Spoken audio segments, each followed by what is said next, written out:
قلوبهم مرض فزادهم الله مرضا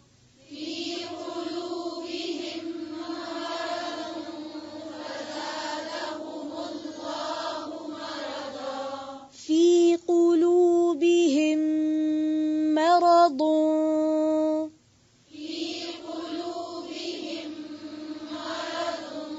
في قلوبهم مرض فزادهم الله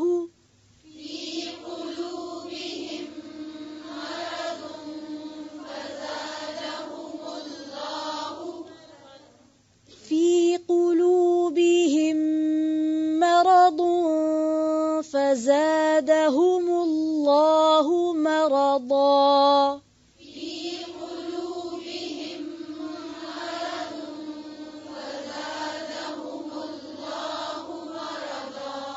فزادهم اللہ. یہ جو ہا کی جو پیش ہے اس کی آواز کیسی ہوگی؟ ہو یہ آواز نہیں آنی چاہیے. فزادهم اللہ مرضا وَلَهُمْ عَذَابٌ أَلِيمٌ بِمَا كَانُوا يَكْذِبُونَ.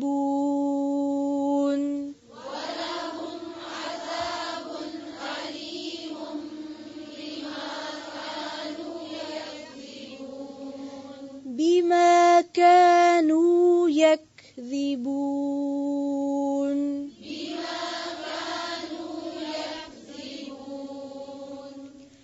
وَلَهُمْ عَذَابٌ أَلِيمٌ بِمَا كَانُوا يَكْذِبُونَ.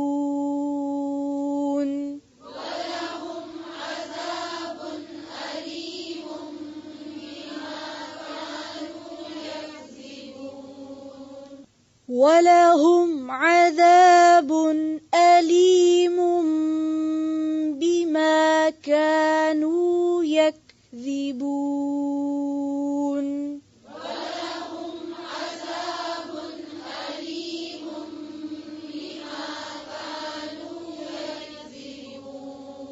سب کے ہاتھ میں پینسلز ہیں، وہ ہاتھ میں رکھیں، رکھ نہیں دیں سائڈ، ٹھیک ہے؟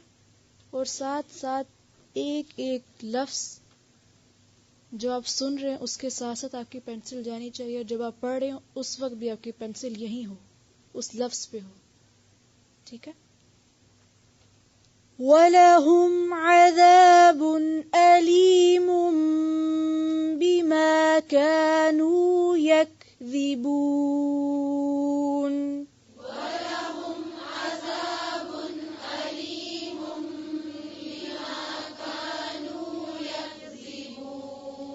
كانوا اس لفظ کو انڈر لائن کر لیں. بِمَا كَانُوا يَكْذِبُونَ.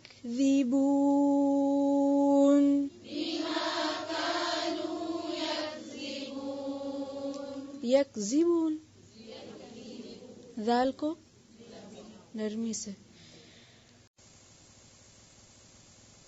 فی قلوبہم ان کے دلوں میں. قلوب کس کی جمع ہے؟ قلب کی. قلب اصل میں عربی میں کہتے ہیں الٹ پلٹ ہونے کو، یعنی جو چیز ایک حال پہ نہ ٹھہرے، اوپر نیچے ہونا، الٹ پلٹ ہونا. تو دل کی حالت بھی ہمیشہ ایک جیسی نہیں رہتی. دل کی حالت ایک جیسی نہیں رہتی. کیا ہوتا ہے دل کو؟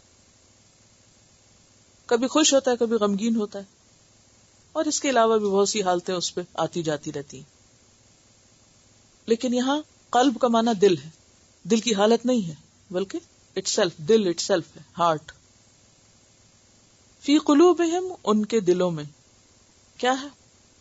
مرض، بیماری. مرض کا لفظ اردو میں بھی عام استعمال ہوتا ہے. پس زیادہ. زیادہ کس کو کہتے ہیں؟ زیادہ کرنے کو، یعنی کسی چیز کے پورا ہونے کے بعد جو ایکسٹرا اس میں ہوتا ہے، زیادہ کر دیا، بڑھا دیا.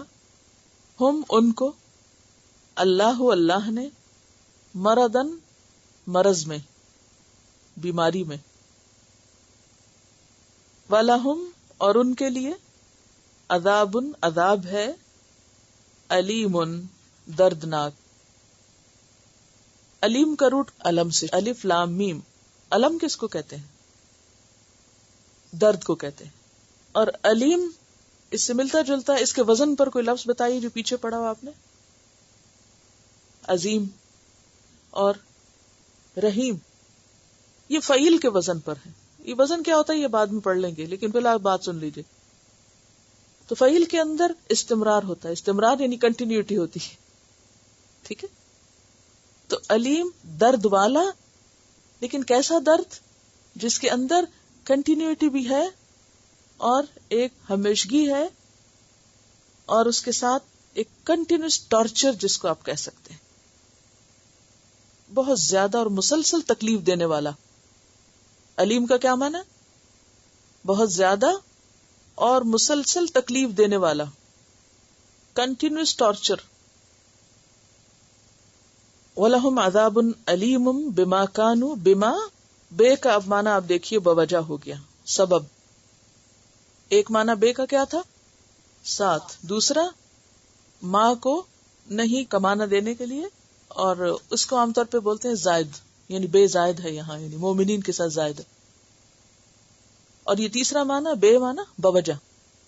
چلے 17 میں سے 3 تو آپ نے سمجھ لیے. اب آپ دیکھیں گے کہ ان کو الگ رٹنے کی ضرورت نہیں، کانٹیکسٹ میں خود ہی پتہ چل جائے گا کہ یہ کیا معنی دے رہا ہے. ٹھیک ہے. بما بوجہ اس کے جو. اب آپ دیکھیے ماں سے پہلے بے آ گیا، تو اس لیے ماں کا معنی نہیں ہوگا. ماں کا معنی نہیں کب ہوتا ہے؟ جب بے کب آتی ہے، کہاں آتی ہے؟ بعد میں آتی ہے. بما بوجہ اس کے جو، کانو وہ تھے، کانا کی جمع ہے، یکذبون وہ جھوٹ بولتے. یہاں بھی آپ روٹ دیکھیے کیا ہے، کاف ذال با، کذب جھوٹ. فی قلوبہم مرض ان کے دلوں میں بیماری، کیونکہ سمجھنا دل کا کام ہے اور دل بیمار ہے، تو اس لیے سمجھ سے خالی ہیں وہ لوگ. فی قلوبہم مرض ان کے دلوں میں ایک بیماری ہے. کون سی بیماری؟ منافقت کی بیماری، شک و شبہ کی بیماری. فزادہم اللہ مرضا اللہ نے ان کی بیماری اور بڑھا دی. وَلَهُمْ عَذَابٌ أَلِيمٌ اور ان کے لیے دردناک عذاب ہے. دنیا میں بھی وہ ایک کشمکش میں ہے، ایک بے چینی کا شکار ہے. سکون نام کی چیز ان کے پاس نہیں، ایک مسلسل ٹارچر ہے جس میں وہ اپنے آپ کو رکھے ہوئے ہیں، اور صرف ظاہری دنیا کی چیزوں سے اپنا دل بہلاتے رہتے ہیں. اور پھر آخرت میں تو دردناک عذاب یعنی جہنم کا عذاب ہے ہی. اور جیسا کہ ہم جانتے ہیں کہ ان المنافقین فی الدرک الاسفل من النار، منافق آگ کے سب سے نچلے گڑھے میں ہوں گے. سب سے زیادہ جہنم میں جو تکلیف ہوگی وہ اس گروہ کو ہوگی. کیوں؟ بما کانوا یکذبون، کیونکہ وہ جھوٹ بولتے تھے. یہ کون سا جھوٹ؟ کہ ان کے دل میں کچھ تھا اور ان کی زبان پر کچھ اور تھا. جو وہ کہتے تھے وہ اصل میں ان کے اندر ہوتا نہیں تھا، خالی خولی دعویٰ ہوتا تھا ان کا.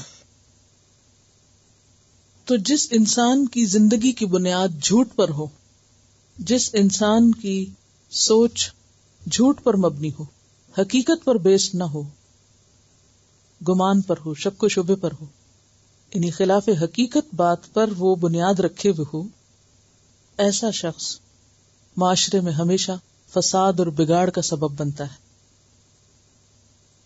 اگر ہماری جسمانی صحت، یعنی کوئی اگر ہمیں یہ بتائے، کسی ڈاکٹر کے پاس ہم جائیں اور وہ ہمیں بتائے کہ آپ کو ہارٹ کا پرابلم ہے، ڈائگنوز کر دے اگر کہ آپ کو ہارٹ پرابلم ہے، تو آپ کو کیا ہوگا اس وقت؟ مثلاً آپ کچھ تھکے تھکے سے رہنے لگے، کچھ بیمار سے، لیکن بظاہر کوئی بیماری بھی نہیں.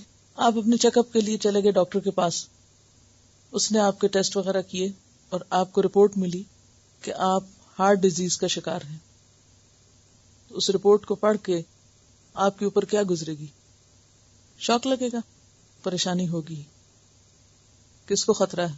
ہارٹ ڈیزیز ہو تو کس کو خطرہ ہوتا ہے؟ جان کو خطرہ. اور اگر ان صفات میں سے ساری یا آدھی یا کچھ حصہ ہمارے اندر ہو، کیا ہمارے ایمان کو کوئی خطرہ نہیں؟ کیا ہمارے انجام کو کوئی خطرہ نہیں؟ یہ الگ بات ہے کہ ہم شعور سے کام نہ لیں، سچ نہ بولیں اپنے ساتھ، خود کو پھر دھوکہ دیں. وما یخدعون الا انفسهم. اپنے ساتھ سچے ہو جائیے، کیونکہ جو بیمار مانے ہی نہ کہ میں بیمار ہوں، اس کا علاج کون کرے گا؟ کوئی نہیں کر سکتا. اب آپ دیکھیے کہ اس میں یہ مت سوچئے کہ میں آپ کے اوپر کو فتویٰ لگا رہی ہوں یا میں آپ کو کچھ، میرا کام صرف یہ ہے کہ آپ کو اس کو کھول کے سامنے رکھ دینا. یہ آئینہ ہے، خود آئینہ دیکھیے کہ ہم کہاں کھڑے ہیں. قرآن کو سامنے رکھ کر اپنے آپ کو دیکھیے، اپنے آپ کو پہچانیے. ایک طرف ہے ایمان. ایمان کیا ہے؟ جو کہنا وہی کرنا. ایمان والے دنیا سے زیادہ کس کو ترجیح دیتے ہیں؟ آخرت کو. آخرت کو سامنے رکھ کر زندگی کا سفر طے کرتے ہیں. آخرت کو سامنے رکھ کر اپنے معاملات کے فیصلے کرتے ہیں. کیا کرنا ہے کیا نہیں کرنا وہ دنیا کو سامنے رکھ کے نہیں، آخرت کو سامنے رکھ کے کیا جاتا ہے. تو کس کے ساتھ سچا ہونا ہے؟ سب سے پہلے اپنے ساتھ سچا ہوں.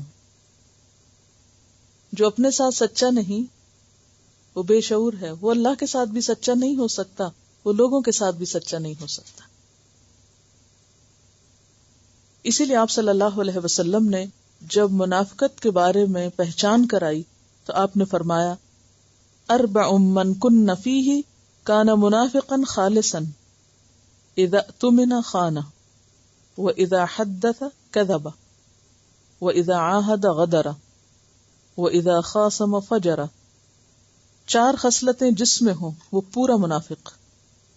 جب امانت دار بنایا جائے تو خیانت کرے، بات کرے تو جھوٹ بولے، وعدہ کرے تو پھر جائے، بحث کرے تو انصاف سے ہٹ جائے. یہ صحیح بخاری اور صحیح مسلم کی حدیث ہے. صحیح حدیث ہے یہ جو میں نے آپ کو پڑھ کر سنائی ہے. پھر اسی طرح حدیث میں ایک اور جگہ پر آتا ہے بات کرے تو جھوٹ بولے، وعدہ کرے تو پھر جائے، جب امانت دار بنایا جائے تو خیانت کرے. وَإِن صَامَ وَصَلَّى وَزَعَمَ أَنَّهُ مسلم. خواہ وہ روزہ رکھے، خواہ نماز پڑھے، خواہ سمجھے کہ میں مسلمان ہوں. تو ان سب چیزوں کے بیچ میں جو سب سے اہم ترین چیز ہے وہ جھوٹ ہے، غلط بیانی. غلط کام کر کے ماننا ہی نہ کہ میں نے غلطی کی ہے. سامنے کچھ، پیچھے کچھ، ظاہر کچھ، باطن کچھ، کہنا کچھ، کرنا کچھ. اور سب سے زیادہ خسارے میں وہ لوگ ہیں جو یہی نہ مانے کہ ہم غلط کرتے ہیں. وہ پھر شعور سے خالی ہیں، چاہے وہ دنیاوی اعتبار سے کتنے ہی عقل مند کیوں نہ ہو. شیطان نے بھی تو غلطی نہیں مانی تھی نا.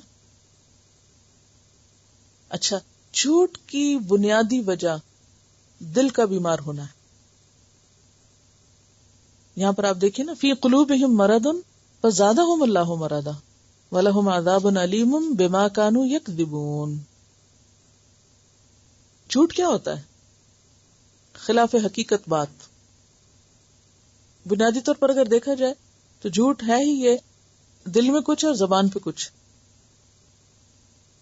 زبان اور دل کے اختلاف کو جھوٹ کہا جاتا ہے. اور منافقت کی بیماری جھوٹ سے ہی جنم لیتی. چونکہ قرآن دل پر اترا، تقوی دل کی کیفیت ہے، کفر کا تعلق بھی دل سے ہے، اور منافقت کی بنیاد بھی کیا ہے؟ اصل میں دل ہی. تو اس لیے ہم تھوڑا سا دل کے بارے میں آج جانیں گے اور پھر اس کے بعد انشاءاللہ آپ مزید غور و فکر کر سکیں گے. اگر آپ انسان کی زندگی کی ابتدا دیکھیں ماں کے پیٹ میں، تو سب سے پہلے جو آرگن کام کرنا شروع کرتا ہے وہ کیا؟ ابھی ہاتھ پاؤں بھی نہیں بنے ہوتے کہ دل کام کرنا شروع کر دیتا ہے. اور سب سے پہلے جو آرگن ختم ہو جائے تو انسان کی موت ہو جاتی ہے، وہ بھی دل ہی. آپ کا ہاتھ کٹ جائے تو آپ نہیں مرتے. جب آپ کا دل کام کرنا چھوڑتا ہے تو آپ زندہ نہیں رہتے. گویا دل انسان کے جسم میں سب سے زیادہ اہم آرگن ہے، سب سے زیادہ مرکزی، سینٹرل، اور وہ چیز جس پر انسان کی زندگی موت کا انحصار ہے.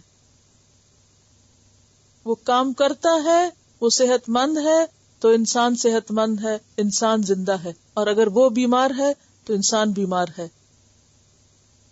وہ مر جاتا ہے تو انسان مر جاتا ہے. گویا آپ کس کے ساتھ ہیں؟ دل کے ساتھ. اور اگر دل نہیں تو آپ بھی نہیں. دوسرے لفظوں میں دل کے بغیر زندگی کا تصور ہی نہیں کیا جا سکتا. دل کی درستگی کے بغیر ایمان کا تصور نہیں. اور دل بیمار ہو تو منافقت سے چھٹکارا ہی نہیں ہو سکتا. فزیکلی اگر ہم دل کو دیکھیں تو انتہائی طاقتور اور انتھک کام کرنے والا مسل ہے. یہ چھوٹا سا آرگن ہے جسم میں، ایک مٹھی کے برابر. کہتے ہیں عام طور پر ہر انسان کے دل کا سائز کیا ہوتا ہے؟ جتنی اس کی مٹھی بند ہو کر ہوتی. نارملی ایک اڈلٹ کے اندر 4 انچز لمبا اور 2.5 انچز چوڑا ہوتا ہے. اور اس کے اندر 2 پمپ ہوتے ہیں، یا اس کے 2 حصے ہوتے ہیں جو ایک دیوار سے الگ ہوتے ہیں. یعنی اس کے اندر ایک پردہ ہوتا ہے اس کے 2 طرفوں میں. اور پھر ایک حصہ خون کو دل میں لاتا ہے پورے جسم کے، اور دوسرا حصہ جسم کو سپلائی کرتا ہے. یعنی ایک طرف سے گندا خون جسم کا دل میں آتا ہے، پھیپھڑے اس کو صاف کرتے ہیں، اور دوسری طرف سے پھر وہ پمپ کر کے سارے جسم کو سپلائی کرتا ہے. مختلف آرگنز مختلف وقت میں آرام کرتے ہیں. مثلا آپ کا معدہ آرام کرتا ہے اور لیکن آپ کا دل کسی حال میں بھی آرام نہیں کرتا. آپ سو بھی رہے ہوتے ہیں تو وہ کام کر رہا ہوتا ہے. یعنی اس سے آپ اندازہ لگائیے کہ دل کا فنکشن کتنا اہم ہے. پہلی بات تو ثابت ہی ہے کہ زندگی نہیں جب تک دل نہیں، اور اسی طرح اگر دل کام نہیں کرتا تو کچھ ہوتا ہی نہیں. تو سب سے زیادہ کام جو ہے آپ کے جسم میں وہ دل کا ہی ہے. ایک دن میں تقریباً 100,000 ٹائمز وہ خون پمپ کرتا ہے یا دھڑکتا ہے، اور 13 سیکنڈز میں 1 گیلن خون جو ہے وہ دل کے ذریعے گزرتا ہے. اور اس کا جو یعنی پریشر ہوتا ہے وہ اتنا شدید ہوتا ہے، یعنی وہ جو پمپ کرتا ہے کہ اگر وہ آپ کے جسم کے باہر خون پمپ کرے تو تقریباً 6 فٹ اونچا اس کا فوارہ جائے. یعنی اتنی فورسفلی وہ کرتا ہے. تبھی تو آپ دیکھیں کہ ایک ایک بال کی جڑ تک وہ خون آتا ہے. اور اگر وہ صحیح طور پر پمپ نہ کرے تو صحیح طور پر آپ کے جسم میں خون کی سرکولیشن نہیں ہوگی تو آپ صحت مند رہ ہی نہیں سکتے. پھر حیرت انگیز بات یہ کہ ہمارے جسم کے تقریباً 75 to 100 ٹریلین سیلز ہیں، وہ ڈائریکٹلی دل کے ساتھ کنیکٹڈ ہیں. یعنی آپ کے جسم کا ہر حصہ ڈائریکٹلی کس کے ساتھ کنیکٹڈ ہے؟ دل کے ساتھ. تو گویا جو دل میں ہے وہ جسم کے ایک ایک، اگر میں کہوں بال تو بال بہت بڑی چیز ہے، ایک ایک سیل تک جاتا ہے. It is very important. آپ کی باڈی کا ایک ایک سیل کس کے ساتھ ڈائریکٹلی کنیکٹڈ ہے؟ دل کے ساتھ کنیکٹڈ ہے. اور پھر دل اپنے فنکشننگ میں دماغ سے کام لیتا ہے. دل ڈومینیٹ کرتا ہے آپ کے برین کو، وہ اس کو میسج بھیجتا ہے، پھر وہاں سے نروس سسٹم جو ہے وہ حرکت میں آتا ہے اور پھر وہ آگے کام ہوتا ہے. یعنی دماغ جو ہے وہ دل پہ حاوی نہیں ہو سکتا، بلکہ دل دماغ پہ حاوی ہوتا ہے. اسی لیے آپ نے لیٹلی ہارٹ انٹیلیجنس کا نام سنا ہوگا، دل کی ذہانت. عموماً تو ہم ذہانت کو کس سے ریلیٹ کرتے ہیں، یہ کس کی طرف جاتا ہے؟ دماغ سے. لیکن ان دونوں کی بہت زبردست کوآرڈینیشن ہوتی ہے، دل اور دماغ کی، اور دونوں ایک سسٹم میں کام کرتے ہیں. دماغ آپ یوں سمجھیے کہ جیسے کمپیوٹر کا ہارڈ ڈسک ہے، اور ساری انفارمیشن وصول کر کے پھر آگے اس کو امپلیمنٹ کرتا ہے. اور دل کمپیوٹر کی میموری کی طرح، جس سے کمپیوٹر کی سپیڈ جو ہے وہ ڈٹرمن ہوتی ہے. اور پھر ہارڈ ڈسک جو ہے اس میموری کو کیا کرتی ہے؟ آگے پروسیس کرنے میں مدد دیتی. تو اگر فاسٹ میموری ہو تو پھر کمپیوٹر فاسٹ ہو جاتا ہے، اور اگر میموری کم ہو تو کیا ہوتا ہے؟ کمپیوٹر سلو ڈاؤن ہو جاتا ہے. تو اسی طرح اگر ہمارا دل صحت مند ہے، صحیح کام کر رہا ہے، پورا جسم جو ہے وہ صحیح کام کرے گا. مجھے اس موقع پر وہ حدیث یاد آ رہی ہے جو 1400 سال پہلے اللہ کے رسول صلی اللہ علیہ وسلم نے فرمائی تھی، جبکہ یہ ساری معلومات ابھی انسانوں کو معلوم ہی نہیں تھی. وہ کیا ہے؟ صحیح بخاری کی حدیث ہے، عربی کے الفاظ ہیں: الا وان فی الجسد مضغة اذا صلحت صلح الجسد كله واذا فسدت فسد الجسد كله الا وهي القلب. سن لو کہ انسان کے جسم میں گوشت کا ایک ٹکڑا ہے، جب وہ درست ہوتا ہے تو پورا جسم درست ہو جاتا ہے، جب وہ بگڑتا ہے تو سارا جسم بگڑ جاتا ہے. سن لو کہ وہ دل ہے، سن لو کہ وہ دل ہے. کتنی درست اور کتنی سچی بات آپ صلی اللہ علیہ وسلم نے فرمائی. یہ ایک حدیث ہے. عام طور پر لوگ کہتے ہیں حدیث ہی تو ہے، کیا ہوا، کون سا قرآن کی بات ہے. اب آپ بتائیے کہ آپ صلی اللہ علیہ وسلم نے نہ تو کوئی اناٹمی پڑھ رکھی تھی، اور نہ ہی کسی کتاب سے اور کسی لائبریری سے اور کسی ویب سائٹ سے آپ نے جا کے کوئی انفارمیشن لی کہ دل کس طرح کام کرتا ہے اور دل کا کیا اثر ہے باقی جسم پر. یہ تو لیٹلی ہمیں پتا چلا ہے کہ ہر سیل ڈائریکٹلی دل کے ساتھ کنیکٹڈ ہے. آپ صلی اللہ علیہ وسلم نے 1400 سال پہلے جو بات فرمائی، وَمَا يَنطِقُ عَنِ الْهَوَىٰ إِنْ هُوَ إِلَّا وَحْيٌ يُوحَىٰ. آپ اپنی خواہش نفس سے باتیں نہیں کرتے، ایسی من گھڑت باتیں نہیں کرتے. جو کچھ آپ بتاتے ہیں وہ دراصل آپ کو وحی کے ذریعے بتایا جاتا ہے. تو وحی جو ہے وہ دو طرح کی ہے، ایک تو قرآن کے الفاظ میں ہے اور ایک آپ صلی اللہ علیہ وسلم کی احادیث کے ذریعے ہم تک پہنچی ہے. یعنی قرآن کے علاوہ بھی آپ نے جو کچھ فرمایا ہے وہ کیا ہے؟ وحی پر مبنی ہے. وحی الہی کے ذریعے آپ کو بتایا گیا تھا کہ دل بگڑ جائے تو پورا جسم بیمار ہو جاتا ہے، سارے اعمال بگڑ جائیں گے، اور اگر دل درست ہو تو سارے جسم کی صحیح فنکشننگ شروع ہو جائے گی، باقی سارا جسم بھی ہمارا صحیح کام کرے گا. برین کا کام تو یہ ہے کہ وہ دل کے آرڈرز کو امپلیمنٹ کرانا. اسی لیے ہم دیکھتے ہیں کہ وہ لوگ جن کا آئی کیو لیول جو عام طور پر یعنی انسان کی عقل سے تعلق رکھتا ہے، یعنی 4% انسان کی جو کامیابی ہے وہ اس کے آئی کیو لیول پر منحصر ہے.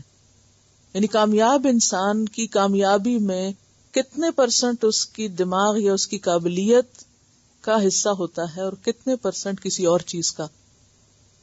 تو دیکھا یہ گیا ہے، ریسرچ یہ بتاتی کہ 4% صرف آئی کیو کا حصہ ہوتا ہے، باقی سارے کا سارا 96% اس کی ایموشنل انٹیلیجنس پر بیسڈ ہوتا ہے، اور اس میں دل کا حصہ ہوتا ہے کہ انسان بہیو کس طرح کرتا ہے، انسان چیزوں کو پرسیو کس طرح کرتا ہے. اسی لیے ہم دیکھتے ہیں کہ کچھ لوگ بہت کامیاب زندگی گزارتے ہیں، لوگوں کے ساتھ ان کے معاملات بہت اچھے ہوتے ہیں، وہ نبھانا جانتے ہیں، وہ لوگوں کے ساتھ بنا کے رکھتے ہیں اور اپنے اعمال کو بھی درست رکھتے ہیں. آخرت کی اصل کامیابی تو آخرت کے مفلحون تو صرف وہ نہیں جو دنیاوی اعتبار سے کامیاب ہے، لیکن اگر صرف دنیاوی کامیابی کو بھی دیکھا جائے تو انسان کو کامیاب ہونے کے لیے بہت زیادہ انٹلیکچوئل ہونا کافی نہیں. کیا آپ ایک بہت بڑے سائنٹسٹ ہیں تو آپ ضروری طور پر بہت کامیاب انسان ہیں. آپ نے دیکھا ہوگا کہ کئی لوگ ہائیلی ایجوکیٹڈ ہوتے ہیں، ہائیلی کوالیفائڈ ہوتے ہیں، لیکن عملی زندگی میں انتہائی ناکام شوہر، ناکام باپ، ناکام بیٹا، اسے عورتوں کے لیے بھی یوز کر لیجئے، ناکام بیوی، ناکام ماں، ناکام فیلو مطلب یہ کہ لوگوں کے ساتھ ہر وقت ایک مصیبت کھڑی رکھنے والا انسان. کیونکہ معلومات تو خوب ہیں اس کے دماغ میں، لیکن انسانوں کے ساتھ جینا یا ان معلومات کو استعمال کرنے کا کوئی ڈھنگ ہی نہیں ہے، کوئی طریقہ ہی نہیں، کوئی سلیقہ ہی نہیں ہے.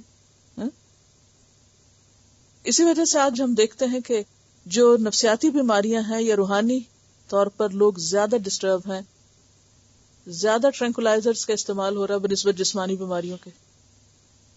کیوں؟ اس لیے کہ دل بیمار ہے. دماغ نے تو خوب کام کیا لیکن دل بیمار ہے. اور ایکچولی دل جو ہے وہ ایموشنز کی سیٹ ہے، یعنی ہمارے ایموشنز کہاں ہیں؟ دل میں ہے. اور اسی طرح یہ ہے کہ دل اور دماغ کا باہم لنک تو رہتا ہی ہے، لیکن حقیقت میں اگر دل درست ہو، ہر چیز اپنی جگہ پر ہو، تو دماغ بھی اسی کے مطابق ایکٹ کرتا ہے. اور اصل انٹیلیجنس کیا ہے؟ ایموشنز کو پہچاننا اور مینج کرنا. ایموشنز کیا ہوتے ہیں؟ مثلا غم، غصہ، محبت اور نفرت. ٹھیک ہے، یہ ایموشنز ہیں.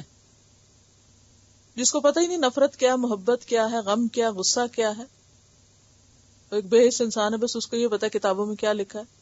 نہ وہ محبت کرنا جانتا ہے، نہ اسے نفرت کا کچھ پتا ہے، نہ کسی غم کا، نہ غصے کا، نہ کچھ. تو وہ تو ایک سینس لیس انسان ہو گیا نا. اب کچھ لوگوں کو یہ ساری چیزیں تو خوب پتا ہوتی ہے، محبت کیا، نفرت کیا، سب، لیکن مار کہاں کھاتے ہیں، تکلیف کہاں اٹھاتے ہیں؟ جہاں ایموشنز کو مینج نہیں کر سکتے. محبت کی تو دیوانے بن گئے، نفرت کی تو پاگل ہو گئے نفرت میں بھی، غم ہے تو وہی منائے چلے جا رہے ہیں، اس سے باہر ہی نہیں آ رہے، غصہ ہے تو بالکل شیطان بن گئے اس میں حد سے زیادہ، آپے سے باہر. یعنی اگر کسی شیطان کی تصویر دیکھنی ہو تو شدید غصے میں کسی انسان کو دیکھا کرے، اس کی آنکھیں، اس کا منہ، اس کے کان، اس کا سارا جو ہے. تو بات یہ ہے کہ اصل انٹیلیجنس دماغ کی انٹیلیجنس نہیں بلکہ ہارٹ کی انٹیلیجنس ہے، کہ انسان ایموشنز کو پہچانتا بھی اور ان کو مینج بھی کرنا جانتا ہو. اور پھر یہ بھی ہے کہ عام طور پر ہم سمجھتے ہیں کہ سوچ سمجھ کا کام صرف دماغ میں ہوتا ہے. تو لیٹلی 2 سائنٹسٹ ہیں یا 2 فزیولوجسٹ ہیں، جان اور لیسی ان کا نام ہے. انہوں نے یہ ڈسکور کیا ہے کہ دل کے اندر تقریباً 40,000 نیورونز ہوتے ہیں. اور پھر آپ دیکھیے کہ دماغ ہی صرف معلومات کو سٹور نہیں کرتا بلکہ دل کے اندر بھی. کہا یہ جاتا ہے کہ دماغ کے 3 حصے، ان میں سے جو سب سے اندر کا، جیسے زمین کے 3 لیئرز ہیں، تو آپ یوں سمجھے کہ جیسے آپ زمین ہی کی اس کو دیکھ رہے ہیں، تو زمین کا جو اندر کا حصہ ہوتا ہے وہ کیا کہلاتا ہے؟ کور اس کا جو ہے. اسی طرح دماغ کے اندر کا ایک حصہ ہے جہاں ڈیزائرز ہوتی ہیں، یہاں ایموشنز ہوتے ہیں. جو باہر کا حصہ ہے بالکل آؤٹر لیئر ہے، یہاں انٹلیکٹ ہوتا ہے. ٹھیک ہے. اب ہارٹ جو ہے اس کے اندر جو خیال آتا ہے، یعنی جو ہمارے اندر دل میں جو سوچ آتی ہے، جو خیال آتا ہے، وہ جا کر کس کو ٹریگر کرتا ہے؟ یا ڈیزائرز کو، یا ایموشنز کو، یا انٹلیکٹ کو. اور دل جو ہے وہ دماغ کو کنٹرول کرتا ہے، دماغ دل کو نہیں کرتا. اسی لیے آپ دیکھیں کہ بہت سے فیصلے ہم لاجک کی بنیاد پہ نہیں کرتے. کس کی بنیاد پہ کرتے ہیں؟ ہاں؟ جو دل میں آتا ہے اس کی بنیاد پہ کرتے ہیں. تو پہلی بات تو یہ کہ جو ایکٹیویٹی دل کے اندر ہو رہی ہوتی ہے وہ براہ راست دماغ پر اثر انداز ہوتی ہے. جو ہارٹ ردم ہے، یعنی ہارٹ کا جو ایفیشنسی ہے، یا جو ہارٹ کا جتنا بہترین کام ہوتا ہے وہ ہمارے دماغ پہ اثر انداز ہوتا ہے، اور دماغ بھی اسی حساب سے پھر جسم سے کام کرا لیتا ہے. جب دل بیمار ہوتا ہے تو اس کا اثر کس پہ پڑتا ہے؟ جا کے دماغ پہ پڑتا ہے، اور پھر دماغ جو ہے وہ جسم سے کام ہی نہیں کرا سکتا. اسی لیے آپ نے کیا فرمایا؟ اگر یہ بیمار ہو جائے سارا جسم بیمار ہو جاتا ہے. منافقوں کے دل بیمار ہیں، ان کے دل میں رب بستا ہی نہیں، انہوں نے رب کو پہچانا ہی نہیں، انہوں نے ایمان کا ذائقہ چکھا ہی نہیں. نتیجہ کیا ہوتا ہے کہ وہ وہاں سے دماغ کی طرف جو خیالات اٹھتے ہیں وہ بھی کس حصے کو جا کے ٹریگر کرتے ہیں؟ مختلف حصوں کو. اور پھر اسی طرح کی سوچ ان کی بنتی ہے دماغ میں، اور پھر وہ سارے جسم اور ان کا عمل اس کے مطابق نہیں ہوتا. اب آپ دیکھیں نا، زبان تو ایک طرف رہ گئی نا، وہ زبان سے شور مچاتے رہتے ہیں، ہم ایمان والے، ہم ایمان والے، ہم ایمان والے. لیکن چونکہ دل میں نہیں، دل میں کچھ اور ہے، دل میں ڈیزائرز ہیں. اب وہ ڈیزائرز کس کو جا کے ہٹ کریں گی دماغ میں؟ ڈیزائرز کو. اب دماغ بھی کیا حکم دے گا باقی جسم کو کہ کدھر چلو، ڈیزائرز پوری کرنے چلو. اس میں جو دنیاوی خواہشات بھری ہوئی ہیں تو کیا ہوگا، وہ اسی کو جا کر ہٹ کرے گا اور اسی کے ذریعے پھر ساری خواہشات کے پیچھے انسان دوڑنا شروع کر دے گا. کچھ لوگ بڑے ہی عقل مند بنتے ہیں تو وہ جو دل میں ان کے دنیا کی جو مٹیریلزم ہے یا مادہ پرستی یا دنیا کی محبت، مال و دولت وغیرہ، تو اس کی کیلکولیشنز خوب کر سکتے ہیں، تو وہ جا کے برین کے اسی حصے کو اس کو ٹریگر کرتے ہیں، پھر وہ اسی کے مطابق. اب آپ دیکھیں نا عمل کیسے ہوتا ہے. ہمارے جیب میں پیسے ہیں، ہاتھ نے پیسے نکال کے کسی کو دینے، ہاتھ کیوں نہیں نکالتا؟ کہ اس کو میسج ہی نہیں ملا دماغ سے. دماغ سے میسج کیوں نہیں آ رہا؟ دل نہیں چاہ رہا. اور اگر دل چاہ رہا ہوگا تو کیا ہوگا؟ عمل بدلے گا کہ نہیں؟ دل بدلے گا تو عمل بدلے گا. لکھ لیجیے اس جملے کو، دل بدلے گا تو عمل بدلے گا. ہمارا دل جو ہوتا ہے نا، وہ دماغ کے 3 حصوں میں سے ایک کو سلیکٹ کرتا ہے اور اس پر ہمارے ڈیسیژنز پھر بنتے ہیں. کبھی ہم اپنے ایموشنز کو استعمال کرتے ہیں تو ہمارے فیصلے کون سے ہوتے ہیں؟ ایموشنل. کبھی لاجک کو یوز کرتے ہیں تو پھر ہمارے فیصلے کس پر بیسڈ ہوتے ہیں؟ لاجک پر. کبھی ڈیزائرز کو تو ہمارے فیصلے پھر خواہشات پر مبنی ہوتے ہیں. کبھی جذبات پہ مبنی ہوتے ہیں، کبھی خواہشات پہ مبنی ہوتے ہیں، کبھی عقل پر، وہ لاجک پر مبنی ہوتے ہیں. 2 4 کرتے رہتے ہیں ہم، اور جو کرنے کا کام ہے وہ نہیں کرتے. تو جس دل میں اللہ نور السماوات والارض، اللہ کی پہچان آ جاتی ہے، روشنی آ جاتی، تو پھر وہ دماغ کو بھی روشن کر دیتے. کہتے ہیں نا دل و دماغ کیا ہو گئے؟ روشن ہو گئے. دل روشن ہوا، پاور ہاؤس نے جنریٹ کی الیکٹریسٹی. ویسے بھی ہارٹ فلی آٹومیٹک ہے، یعنی آپ کو اگر دل کا کام کرنا پڑے، یقین کیجئے کہ آپ تھک ہار کر بیٹھ جائیں، 13 سیکنڈ میں 1 گیلن آپ کو پمپ کرنا پڑے ہاتھ سے، اور سارے دن میں تقریباً 1 ٹینکر جتنا خون روزانہ ہمارا دل پمپ کرتا ہے. تو آپ خود سوچئے کہ اگر آپ کے ہاتھ کو یہ کام دیا جاتا کہ ساری باڈی کو خون سپلائی کرے تو کیا کرتے؟ قلم سے لکھ تو سکتے نہیں، ہاتھ تھک جاتے ہیں. جو آپ کو زندہ رکھنے والی چیزیں نہیں لکھی جا رہی، بہت دن کام ہی نہیں لیا ہاتھ سے، تو اب دل کا کام بھی ہاتھ کو مل جاتا تو بنتا کیا مسکین کا. آپ چھوڑ دیتے، مرتے ہیں تو مرے، جا رہے ہیں ہم بس. آپ خود سوچیے اللہ کی کتنی رحمت ہے کہ اس نے فلی آٹومیٹک مشین دی آپ کو، جو خود کار ہے، خود کام کرتی اور سارا وقت کام کرتی. آپ تو جا کے آرام کریں گے، لیکن دل تو آرام نہیں کرے گا، اور اس کو جو غذا آج آپ نے دی وہی جا کے سوچے گا.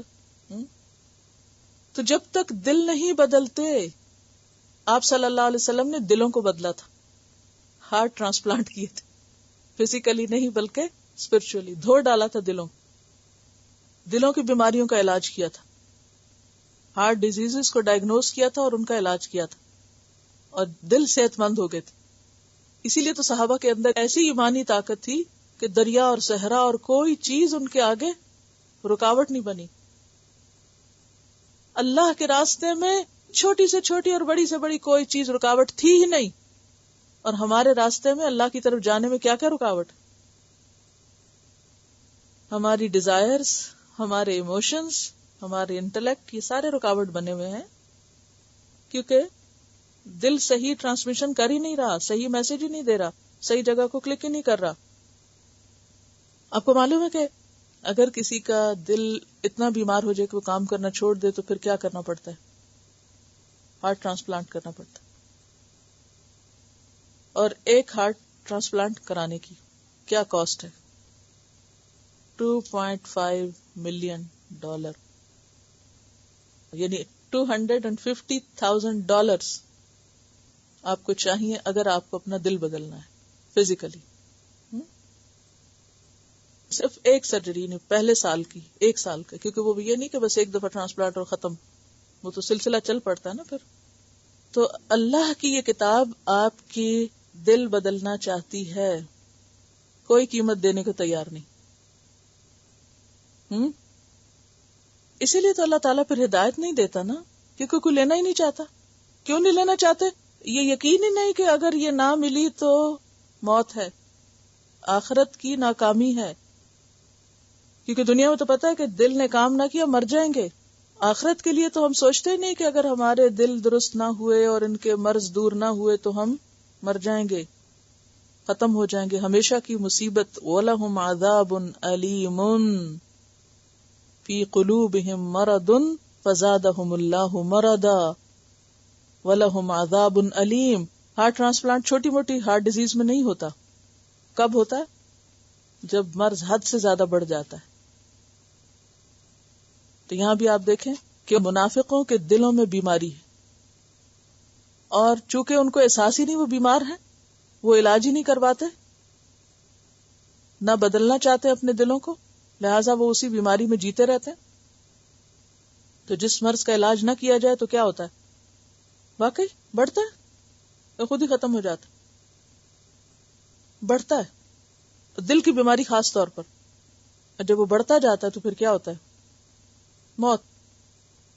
تو یہاں ان خرابیوں کے ساتھ انسانوں کی جو دلوں کی بیماریاں بڑھتی چلی جاتی ہیں، لوگ ریئلائز ہی نہیں کرتے کہ اینڈ کہاں ہونے والا ہے، نتیجہ کیا نکلنے والا ہے، اور وہ سمجھتے ہیں ہم جو کچھ کر رہے ہیں وہ ٹھیک کر رہے ہیں. اس قدر خوش فہم ایک سیلف ڈسپشن کا شکار.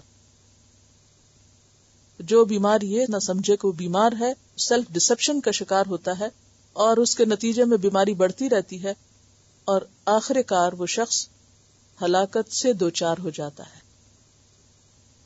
تو انتہائی ضروری ہے کہ ہم سب اپنے دلوں کی طرف توجہ فرمائیں.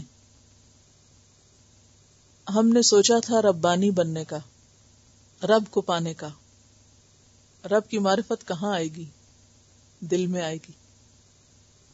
جب دل میں رب کی معرفت، پہچان ہوگی، رب کی محبت ہوگی، سب سے بڑھ کر رب کی قدر ہوگی، تو پھر کیا ہوگا؟ وہ کہاں جائے گی ساری ٹرانسمیشن؟ دماغ کو. اور پھر دماغ کے عمل کے نتیجے میں کیا ہوگا؟ ہمارے اعمال تبدیل ہوں گے. غفلت کا پردہ دل سے اٹھ کر قرآن کا نور اس پہ جب پڑھنے لگتا ہے تو پھر ہر چیز میں ریفلیکٹ کرتا ہے. وہ صرف پھر کلاس روم کی حد تک کام نہیں ہوتا. اور اسی کیفیت سے انسان دراصل ربانی کی منزل تک پہنچتا ہے. دین محض اوپر سے کسی لبادے کے اوڑھنے کا نام نہیں ہے. لوگ کیا سمجھتے ہیں؟ مخصوص طرح کا لباس پہن لیں یا مخصوص طرح کے کام کرنے لگیں.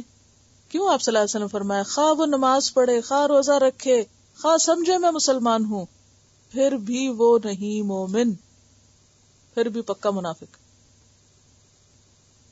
خالص منافق. کیوں؟ کیونکہ اندر نہیں بدلا، اندر میں تبدیلی کوئی نہیں آئی. یہ جو اوپر اوپر سے کام ہو رہے ہیں یہ کافی نہیں. ہم سب کس دھوکے میں رہتے؟ چونکہ ہم نماز پڑھ رہے ہیں، چونکہ فلاں نماز پڑھتا ہے، یا چونکہ فلاں حجاب اوڑھا ہوا ہے، یا فلاں کا اپیرنس بڑا اسلامی ہے، اتنی بڑی داڑھی رکھی ہوئی ہے، لیکن کھول کے دیکھو تو جھوٹ، فریب، معاملوں میں گڑبڑ، کہنا کچھ کرنا کچھ. اسی چیز نے تو اسلام کو بدنام کر کے رکھ دیا، یا نہیں؟ لوگ اسلام سے کیوں بھاگتے ہیں؟ لوگ دین والوں سے کیوں بھاگتے ہیں؟ منافقوں کو سب سے بدترین جگہ پر کیوں رکھنے کا کہا گیا؟ عذاب علیم کیوں کہا گیا؟ اسی وجہ سے. تو خلاصہ کیا ہے؟ نتیجہ کیا ہے؟ کرنا کیا ہے؟ دل کی اصلاح کی طرف توجہ دینی. یہ تو مان لیا. ہارٹ ڈیزیزز کو اب ہائی لائٹ کرنا ہے. اب آپ کے لیے ہوم ورک یہ ہے کہ فزیکلی ہارٹ ڈیزیزز کا پتہ لگائیے کہ ہارٹ ڈیزیزز کون کون سی ہیں. ہارٹ ڈیزیز کس کس چیز سے ہوتی ہے؟ کیونکہ منافقت کی پہچان کیا ہے؟ فی قلوبہم مرض، دل بیمار ہے ان کے. تو اب دل کی بیماریوں کا پتہ ہونا چاہیے نا، ٹھیک ہے نا. اور پھر ان کا سبب کیا ہوتا ہے، اور پھر علاج کیا ہے، کرنا کیا ہے، اس پر آپ معلومات حاصل کیجئے. آپ اگر کسی کارڈیالوجسٹ کو جانتے ہیں، عام طور پر ہماری باتیں بھی تو اس طرح ہوتی ہیں نا، گھر میں خزانے علم کے موجود ہوتے ہیں لیکن ہم کبھی معلوم ہی نہیں کرنے کی کوشش کرتے. میڈیکل کی ٹرمینالوجی لکھ دیں اور بس آسان کر لیں، کوئی حرج نہیں کیونکہ اصل میں تو ہم نے یہاں معلومات کا روب نہیں دینا، ہمیں بات سمجھنے کی بس کوشش کرنی ہے. یہ جو ساری باتیں آج میں نے کی، اگر میں ان کو میڈیکل ٹرمز میں کرتی تو کچھ سمجھ میں تو نہ آتی. اصل چیز ہے سمجھنا. تو وہ تو کہیں نہ کہیں ضرورتاً ہم لفظ استعمال کر سکتے ہیں، لیکن سمپل ورڈز میں، کیونکہ عام ہماری جسمانی صحت کے لیے تو ہمیں ہارٹ ڈیزیز کا پتہ ہونا چاہیے نا. ہارٹ ڈیزیز کیا ہے، اس کے سبب کیا ہے، اور فزیکلی ہارٹ ڈیزیز کی اس وقت بات کر رہی ہوں. آپ کو یاد ہے میں نے آپ کو پہلے دن کے لیکچر میں کہا تھا کہ کامیاب کون ہوتا ہے؟ کامیابی کے لیے زندگی کے ڈفرنٹ آسپیکٹس، ویل بینگ کس کا نام ہے؟ جسمانی صحت، روحانی صحت، ذہنی صحت، جذباتی صحت، سماجی صحت یعنی معاملوں کی، لوگوں کے ساتھ معاملات اچھے. یہ ساری چیزیں ہوں، ان کے بیلنس کا نام ہے ویل بینگ، ویلنس. اور جب آپ اچھے ہوں، صحت مند ہوں، ویل بینگ کا کیا مطلب ہے کہ آپ ہیلدی ہوں. ویلدی ہوں یا نہ ہو، ہیلدی ہوں. تو ہیلدی ہو تو جو شخص ہیلدی ہوتا ہے وہ کیا کر سکتا ہے؟ وہ کسی پہ بوجھ نہیں ہوتا، سب کام کر سکتا ہے. وہ آپ بھی دین پر عمل اسی وقت کر سکتے ہیں جب آپ ہیلدی ہوں، ایمان کے اعتبار سے، عمل کے اعتبار سے. اب آپ دیکھیے کہ اگر آپ کو جسمانی بیماریوں کا کچھ پتہ چل گیا اور ان کے اسباب پتہ چل گیا اور ان کا کچھ علاج پتہ چل گیا، تو قرآن کی مجلس میں اگر ہمیں یہ باتیں بھی کچھ پتہ چل جائیں گی تو حرج ہے کوئی؟ اس میں فائدہ ہی ہے نا. کیا اللہ والوں کو صحت میں اچھا نہیں ہونا چاہیے؟